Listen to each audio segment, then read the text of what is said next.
பாவலரது சமர்க்களம் நடத்தும் தமிழ் 7 நாள் விழா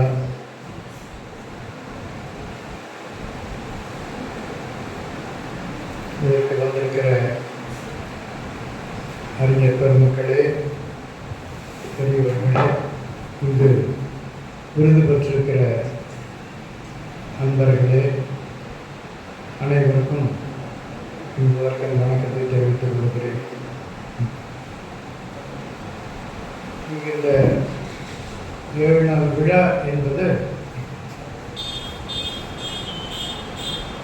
தம்பி தொழிலாளர் கூறியது போல் சமர்க்கிறதுக்கு வார விழா, இந்திக்கு வார விழா என்று நடுவண் அரசெல்லாம் செய்து கொண்டிருந்த பொழுது தமிழுக்கும் இப்படி ஒரு வார விழா, ஒரு கிழமை விழா எடுக்க வேண்டும் என்று உலகத்தமிழ் ஆராய்ச்சி மன்றம், உலக அளவில் இயங்கக்கூடிய மன்றம் ஒன்று இருக்கிறது. இப்பொழுது அமெரிக்காவில் இருக்கிற ஒரு தலைவர் தான் அதுக்கு முதல்வராக இருக்கிறார். அவர்கள்லாம் கோரிக்கை எழுப்பினார்கள். அதில் எந்த நாளை தேர்ந்தெடுப்பது என்று ஒரு ஆய்வு இருந்தது. அதற்கு இலக்குவனர் அதிலே ஒரு கருத்துரை தெரிவித்திருந்தார். பாவேந்தர் பிறந்த நாளும் இறந்த நாளும் ஒன்றாக வருவதால் பாவேந்தர் நினைவு நாள், பிறந்த நாள் என்றெல்லாம் கொண்டாடி வந்து கொண்டிருக்கிற ஒரு தொடர்ச்சியாக ஒரு கிழமையாக வைக்கலாம், அது பொருத்தமாக இருக்கும் அப்படின்னு ஒரு கருத்துரையை கொடுத்தார். அந்த கருத்துரையை தமிழக அரசுக்கு அனுப்பப்பட்டது. தமிழக அரசு இதை ஏற்றுக்கொண்டு அது முதல்ல கோரிக்கை கொடுத்தது. அந்த கோரிக்கையை தென்மொழியில் வெளியிட்டிருந்தோம். தென்மொழியில் வெளியிட்ட கோரிக்கைகள்லாம் எதுவுமே வெற்றி பெறுகிறது இல்லை. அந்த முறை தான் வெளியிட்டோம். அடுத்த மாதம் அதற்கு எப்படியோ அந்த வாய்ப்பு கிடைத்தது. தென்மொழியில் வெளியிட்டதுனால இல்லை, தன்மொழி மட்டும்தான் வெளியிட்டது. அது இலக்குவனுடைய கோரிக்கையை அவர் உலக அளவில் கொடுத்துருந்தாங்க. அந்த தென்மொழி வெளியிட்டது அது எப்படியோ அது வாய்ப்பாக அமைந்தது. ஆனால் சென்ற முறை சிறப்பாக நடத்த வேண்டும் என்று தொடங்கப்பட்டது. இறையழகனார் கூறியது போல அது சென்ற முறை நடத்தினதோடு அதோட விட்டுவிட்டாங்க. இந்த முறை உயிரோடு இல்லைங்கிறது போல சொன்னார். ஒருவேளை அவங்க இருந்திருந்தாலும் நடத்தியிருப்பார்களா என்றெல்லாம் தெரியாது. அது நடத்தப்பட வேண்டிய ஒன்று. அது யார் இருந்தாலும் இல்லை என்றாலும் அது அதிகாரிகளுடைய பொறுப்பில் அதை கொடுத்துருக்க வேண்டும். பெரும்பாலும் ஒரு அரசு அதை எதையாவது ஒன்றை தமிழுக்காக செய்தால் அதை தொடர்ந்து அடுத்த அரசு வந்தால் அதை புறக்கணிக்கிற பாங்கு ஒன்று இருக்கிறது. தமிழுக்கு எதை செய்தாலும் அது எந்த அரசாக இருந்தாலும் எந்த கட்சியாக இருந்தாலும் அது செய்ய வேண்டும் தொடர்ச்சியாக என்றெல்லாம் எண்ண வேண்டும். சென்ற ஆட்சியில் 2 தமிழ்நாடு தனியாக பிரிந்த நாள் ஒன்று, அந்த நாளை தமிழ்நாட்டு நாள் என்று, தமிழ்நாடு பெருவிழா என்று கொண்டாட வேண்டும். அதற்கு விடுமுறையெல்லாம் அளிக்கப்பட்டது. தைப்பூசத்துக்கு விடுமுறையும் இதற்கும் விடுமுறையும் அளிக்கப்பட்டது. இது இந்த அரசு வந்த உடனே அந்த தைப்பூசத்துக்கு விடுமுறையை அதை ஒன்றும் செய்யலை. தமிழ்நாடு விழாவை தவிர்த்து விட்டாங்க, பெருவிழாவை தவிர்த்து விட்டாங்க. இது கட்சி சார்பானது அல்ல. இந்த அதிகாரிகளுடைய பொறுப்பில் கொடுத்து விட்டு நடக்க வேண்டும் என்பது தான். இதில் நம்ம வார விழா என்கிறத நாம் கலந்து பொழிலன்னு சொன்னார். அது 7 விழா என்று 7 நாள் விழா என்று எடுக்கலாம் என்று சொன்னார். அது சென்ற ஆண்டே அதை பாவேந்தர் விழாவாகவும் 7 நாள் விழாவாகவும் அதற்கு ஒரு நாள் ஒதுக்கி பேராசிரியர் மணிகண்டன் அவர்கள் சிறப்புரையாற்றினார். இந்த முறை அதை எப்படி செய்யலாம் என்கிற திட்டத்தில் அது பாவேந்தரும் பாவலரையும் இணைத்து ஆய்வு செய்த பேராசிரியர் நம்முடைய பேராசிரியர் ஐயா கடவுர் மணிமாறனார் அதற்கு சிறப்புரையாற்றுவார் என்கிற நிலைகளில் அவரை நம்ம இன்றைக்கு தேர்ந்தெடுத்துக்கொண்டோம். இந்த 7 நாள் விழாவை பாவேந்தர் விழாவோடும் இணைத்து அதே நேரத்தில் உலக தமிழ் வார விழா என்று அறிவித்திருக்கிறது தமிழ்நாடு அரசு. நம்ம 7 விழா என்று அது கல்லூரிகள் பள்ளிகள்லாம் கொண்டாட வேண்டும் என்கிறது தான் நோக்கம். அது கொண்டாடவில்லை. நம்ம அந்த தூய தமிழ் நெறியாளர்கள், தமிழுக்கு தமிழ் என்றால் அதற்கு ஒரு நெறி இருக்கிறதா என்றால் வேற எந்த மொழிக்கும் நெறி இருக்கிறது. நெறி ஒரு மொழிக்கு இருக்கிறது தேவையில்லை. ஆனாலும் தமிழ் என்றால் நம்ம எல்லாவற்றிலையும் பொறுத்து கொள்கிறோம். தமிழ் மருத்துவம் அப்படின்னு சொன்னால் தமிழருக்குரிய மருத்துவம், தமிழருக்குரிய அறம், தமிழருக்குரிய பண்பாடு, இதையெல்லாம் ஒதுக்கி தான் நம்ம தமிழ் 7 நாள் விழா என்கிற பொழுது தமிழ் தொடர்பாக அதற்கு தமிழருக்கு ஒரு நெறி உண்டு. அந்த நெறி மற்ற மக்களிடமிருந்து வேறுபட்டது. தமிழ் மக்களுக்கு ஒரு நெறி உண்டு. அந்த நெறியில பல நெறிகள் இன்றைக்கு அது எவ்வளவு கலந்தாலும் அந்த நெறி கொஞ்சம் தனியாகத்தான் இருக்கிறது. இன்னும் கலப்படைகிறதுக்கு வாய்ப்பு இருக்கிறது.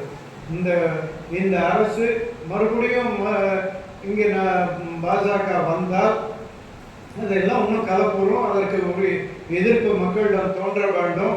அப்படி தோன்றினால்தான் எடுபடும். இல்லை என்றால் இந்த கல்வி போலவே ஹிந்தி படிக்க வேண்டிய நிலையெல்லாம் ஏற்பட்டு போயிடலாம். மிகப்பெரிய பின்னடைவு தான்.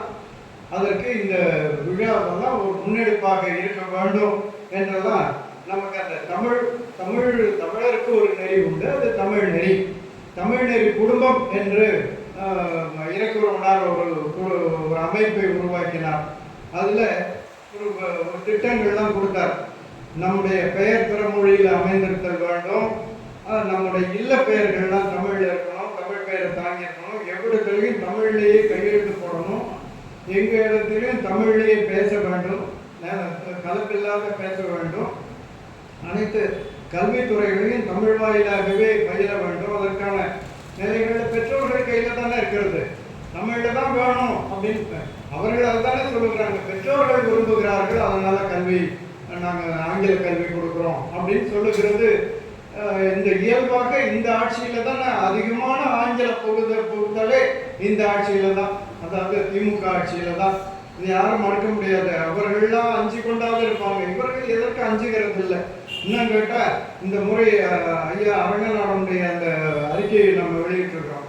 அதில் இன்னொரு கேடான என்னன்னா, வேற தனியார் பள்ளிகளில் போய் நீங்கள் ஆங்கில பள்ளியில் சேர்க்கலாம்னா அதுக்கு உதவித்தொகை அரசு கொடுக்குறது.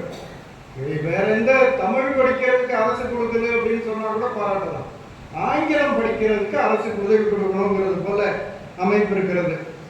இதெல்லாம் அந்த தமிழ்நெறி குடும்பத்தில் போட்டிருக்காங்க. கடவுள் நம்பிக்கை வழிபாடு செய்யும் விருப்பம் உள்ளவர்கள் தமிழிலேயே வழிபாடு செய்யணும். திருமணம் முதலிய இல்லங்க சடங்குகளை தமிழிலேயே நடத்தணும். பிற கலப்பை தவிர்த்து தமிழிலேயே பேசுவதை எழுதுவதை நடைமுறைப்படுத்த வேண்டும். பெருமைமிகு திருக்குறளை வாழ்வியல் நூலாக கொண்டு கடைபிடிக்க வேண்டும். திருக்குறள் ஆண்டினை நடைமுறைப்படுத்த வேண்டும் என்கிறதெல்லாம் தமிழ்நெறி குடும்பம்னு போட்டு பல குடும்பங்களும் அதுதான் இயங்கிக் கொண்டிருக்கிற ஒரு நிலையாக குடும்பமாக இயங்குகிற நிலைகளை உருவாக்குற ஒரு இயக்கமாக அவர் உருவாக்கினார்.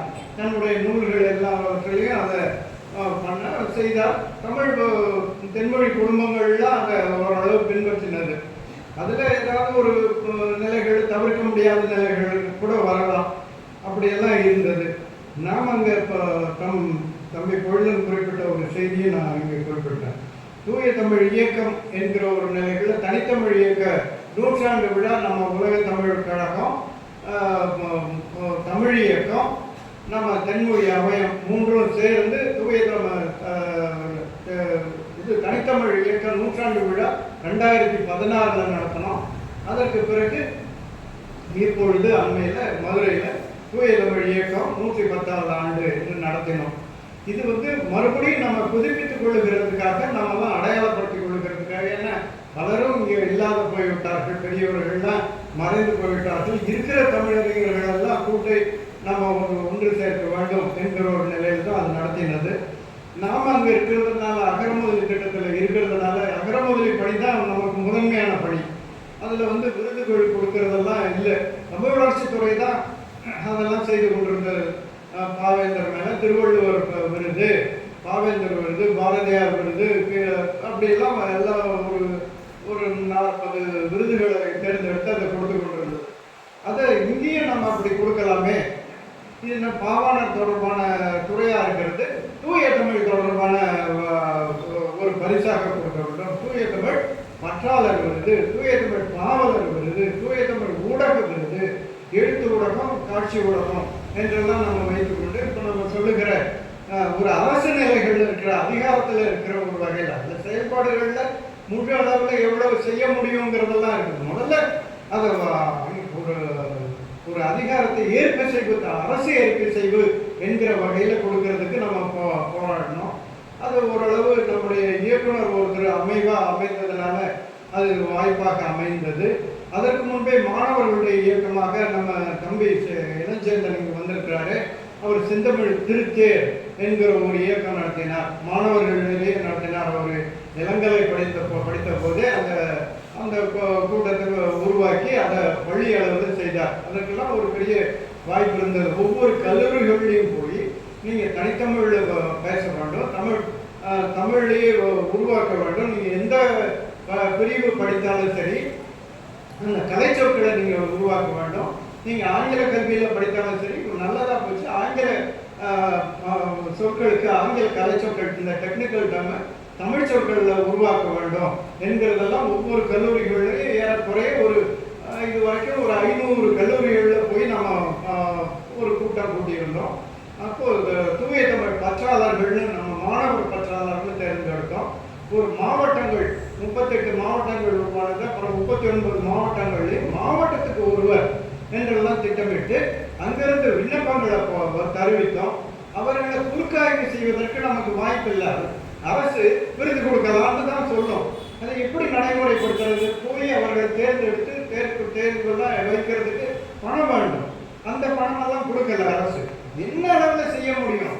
அவர்களை அழைத்து தொலைபேசியிலேயாவது பேசி இன்னும் வளர்க்க வேண்டும். நம்ம குறை சொல்லிக்கொண்டே இருந்துட முடியாது, ஏதாவது வளர்க்க வேண்டும். அந்த வகையில் பேசி அவர்களுக்கு உண்மையிலேயே தமிழ் பற்று இருக்கிறதா ஒரு 5 நிமிடம் பேச வைத்து அவர்கள்ட்ட ஓரளவு தமிழ்லேயே பேசுகிறாங்களான்னு பார்த்து அதை தேர்ந்தெடுத்து நம்ம செய்தோம். தூய தமிழ் பற்றாளர் விருதுன்றது அது போல தூய தமிழ் பாவலர் விருது. நம்ம தூய தமிழ்லேயே பாவலர்கள் பாடல்கள் எழுதினா எந்த அளவில் அவங்க கலந்து எழுதுகிறார்கள் என்றெல்லாம் பார்த்து அதில் அந்த ஆய்வறிஞர்களில் தேர்வாளர்கள் ஐயா ஒருவர், வெற்றியாளனார் ஒருவர், அதுபோல் எல்லாரையும் வைத்து தேர்ந்தெடுத்து அதற்கு அவர் சரியான வகையில் அதெல்லாம் சரியாக போனது. அது புதுப்பா வகையெல்லாம் இருந்தது. அந்த புதுப்பா வகைக்கும் நம்ம விருது கொடுத்தோம். அப்படியெல்லாம் ஒரு 4 ஆண்டுகளாக விருது கொடுத்துருக்கோம்னா அது இந்த ஆண்டு நடக்கலை. இந்த ஆண்டு இந்த கடைசி ஆண்டாக வந்து இயக்குனர் ஒரு அம்மா அனுப்பினாங்க. ஒன்றும் இல்லாதவங்களாம் போயிட்டாங்க. அவங்க எல்லாம் பெரிய தடையாகவே போனாங்க. ஒன்றும் அது நடக்கவே இல்லை. ஐயா அவரெல்லாம் கேட்டுக்கிட்டு இருந்தாங்க எப்பொழுது கொடுப்பாங்க. அதில் மிக அரியவர்களுக்கெல்லாம் அகரமுதலி தொடர்பான விருதெல்லாம் வந்தது. அது பாவாணர் விருது, வீரமாமுனிவர் விருது, வக்கராதி எழுதினவர்களுக்கு வீரமாமுனிவர் விருது, பாவாணர் விருதுங்கிற உயரிய விருதெல்லாம் கொடுக்குற வாய்ப்பெல்லாம் இருந்தது. அதற்கெல்லாம் ஒரு பெரிய தடையாக இருந்தது. நம்ம எந்த அளவுக்கு செய்ய முடியுமோ அந்த அளவுக்கு அங்கிருந்து அரசுடைய ஏற்ப வைத்து செய்து கொண்டிருந்தோம். அந்த வகையில் இந்த தமிழில் எந்த வகையில் ஒரு நெறி இருக்கிறது என்றால் அதற்கு இலக்கியங்கள் தான் நமக்கு சான்றாக கிடைக்கிறது. அந்த நெறியை வைத்துக்கொண்டு இந்த நெறியில் இப்போ நம்ம தமிழை எப்படி பயன்படுத்துகிறோம்? அவர்கள் உண்மையிலேயே தமிழ் நெறியோடு இருந்தால் மிகவும் எல்லாவற்றிலும் நெறியோடு இருப்பார்கள். நம்ம தமிழ் பெயரை தாங்கினால் அவர்கள் வந்து பெரும்பாலும் அந்த குற்றங்கள் செய்யாது, பெரும்பாலும் அந்த தவறுகள் இழைக்காது, திருக்குறளுக்கு மதிப்பு கொடுத்து அந்த அறநூல்களை மதிப்பார்கள் என்ற அளவில் நம்முடைய தமிழ்நாட்டில் பல குடும்பங்கள் இயங்கி கொண்டிருக்கின்றன. இன்னும் தமிழ் பெயர்களை வைத்துக் கொண்டிருக்கிறவர்கள் அந்த வகையில் நெறியோடு வாழ்கிறவர்களாக தான் இருக்கிறார்கள். இப்போ அடையாளத்திற்காக ஒரு ஐவர் மிக தேர்வான ஐவர்கள் தான். அதில் நமக்கு சொல்லப்போனால் சாத்தனூர் ஆறுமுகம் ஐயா இருக்கிற பொழுதே அவர்கள் சிறு வகையில் மாணவராக இருக்கிற பொழுதே கால்சட்டை போட்டுக் கொண்டிருந்த காலத்திலேயே பாவாணரோட தொடர்பு வைத்துக்கொண்டு பாவாணர்கிட்ட எல்லா உதவியும் செய்து கொண்டிருந்தார். பெரிய ஒரு தமிழ் பற்றெல்லாம் இருக்கு. பெரிய ஒரு தமிழறிஞர் என்ற அளவில் போய் அவருடைய படித்து அது ஒரு பெரிய அவங்க துணைவியாரமாக வந்திருக்கிறாங்க. படித்து அவரோடவே இருந்து அவரை போய் விரட்டுவார். இவடா கூட வந்து மிரட்டுவார். சின்ன பையனாக இருந்தார். அந்த காலத்திலிருந்து பெரிய ஒரு புலவராக இருந்து அவர் ஒரு பள்ளி வைத்து தூய தமிழுக்காக தமிழ் பள்ளி வைத்து அந்த பள்ளியும் எவ்வளவு சொல்லப்பட்டு அதை எவ்வளவு நிலைநிறுத்த பார்த்து அது தோல்வியடைந்து அவருடைய வாழ்க்கையும் தோல்வியாகவே முடிந்தது. ஆனால் பெரிய அவரால் தூண்டப்பட்ட அளவில் பெரிய நிறைய அன்பர்கள் வந்தார்கள். அதனுடைய வகையில் அந்த அம்மையாருக்கு அவருடைய மகளாருக்கு கொடுத்தது நமக்கு ஒரு பெருமையாக இருக்கிறது. அதேபோல் அரங்கநாதன் ஐயா அவர்களும் பள்ளி காலத்திலிருந்து அந்த தமிழ் கல்வியை பரப்புவதற்கெல்லாம் துணையாக இருக்கிறார். இன்றைக்கு சின்னப்பா தமிழர் அவர்களும் அவர் இருக்கிறார். அந்த வகையில் ஆசிரியராக இருந்து கொண்டு பல தொழிலைப்பட்டு கொண்டிருக்கிறாங்க செங்கோடி. அவர்களெல்லாம் கேட்கும் பொழுது அன்றைக்கெல்லாம் கேட்கும் பொழுது நமக்கு அவர்கள் எவ்வளவு தொலைப்பு, அவங்களும் மிக சோர்வடைந்து போகின்ற நிலைகளில் அவங்க தூக்கி எடுத்து அந்த மாணவர்களுக்கு உணர்வூட்டி கொண்டிருக்கிறார்கள். நம்ம இருக்கிற வரை மாணவர்களை உருவாக்குவோம் என்கிற வகையில் தான் நம்ம இப்போ சேந்தன் அவர்கள் தம்பி இருக்கிறது போல நமக்கு நிறைய மாணவர்கள் அந்தந்த கல்லூரியிலேயும் போய் ஒரு 500 கல்லூரிகளுக்காவது நம்ம போயிருக்கோம்.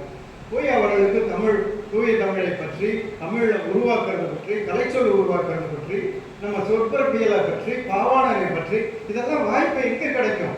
ஒரு அரசு நிலைகளில் நமக்கு அமைத்து அதற்கு தொகை கொடுக்குறது, அரசு தொகை கொடுக்கிறது. அந்த அரசு கல்லூரிகளை நடத்துகிறதுக்கு அந்த கல்லூரிகளே தொகை கொடுக்கிறது என்ற வகையில் நம்ம அவர்களுக்கு அதிகாரத்தோடு போய் நடத்துகிறோம்.